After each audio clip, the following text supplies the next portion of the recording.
ദൈവത്തിന് മഹത്വം. നമ്മുടെ പ്രതിദിന ആഹാരം ജൂൺ 12. ദൈവത്തിൻ്റെ ഏറ്റവും ഉത്കൃഷ്ടമായ സൃഷ്ടി. ഭയങ്കരവും അതിശയവുമായി എന്നെ സൃഷ്ടിച്ചിരിക്കയാൽ ഞാൻ നിനക്ക് സ്തോത്രം ചെയ്യുന്നു. നിന്റെ പ്രവർത്തികൾ അത്ഭുതകരമാകുന്നു. അത് എൻ്റെ ഉള്ളം നല്ലവണ്ണം അറിയുന്നു. സങ്കീർത്തനം 139:14.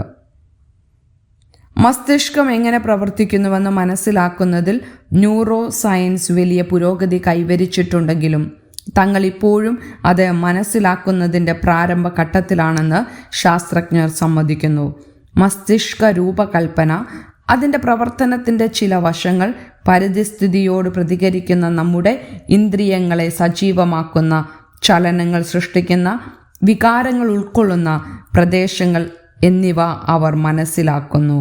എന്നാൽ ഈ ഇടപെടലുകളെല്ലാം പെരുമാറ്റം, സംവേദനം, ഓർമ്മ എന്നിവയെ എങ്ങനെ ഉളവാക്കുന്നുവെന്ന് അവർക്ക് ഇപ്പോഴും കണ്ടെത്താൻ കഴിയുന്നില്ല.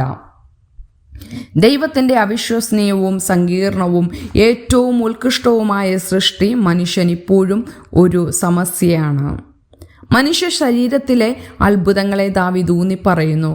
ആലങ്കാരിക ഭാഷ ഉപയോഗിച്ച് അവൻ ദൈവത്തിൻ്റെ ശക്തിയെ പ്രകീർത്തിച്ചു.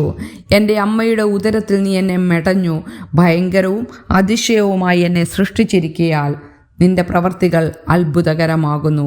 ദാവീദ് എഴുതി, മാതാവിൻ്റെ ഗർഭപാത്രത്തിനുള്ളിൽ ഒരു കുഞ്ഞ് വളരുന്നത് വിശദീകരിക്കാനാവാത്ത കാര്യമായിട്ടാണ് പഴമക്കാർ പ്രതീക്ഷിച്ചിരുന്നത്.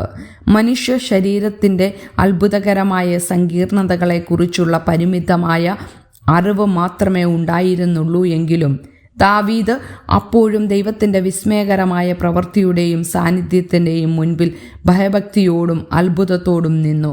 മനുഷ്യ ശരീരത്തിൻ്റെ അത്ഭുതകരവും വിസ്മയകരവുമായ സങ്കീർണത നമ്മുടെ വലിയവനായ ദൈവത്തിൻ്റെ ശക്തിയെയും പരമാധികാരത്തെയും പ്രതിഫലിപ്പിക്കുന്നു. സ്തുതിയും ഭയഭക്തിയും ആശ്ചര്യവും മാത്രമായിരിക്കും ഇതിനോടുള്ള നമ്മുടെ പ്രതികരണങ്ങൾ. ചിന്തിക്കുക, നിങ്ങളുടെ ശരീരത്തിൻ്റെ സങ്കീർണമായ രൂപകൽപ്പന എങ്ങനെയാണ് ദൈവത്തെ സ്തുതിക്കാൻ നിങ്ങളെ സഹായിക്കുന്നത്? നിങ്ങൾ ഇതിന് ദൈവത്തോട് ക്രിയാത്മകമായി ഇന്ന് എങ്ങനെ നന്ദി പറയാൻ കഴിയും? ദൈവത്തിന് മഹത്വം.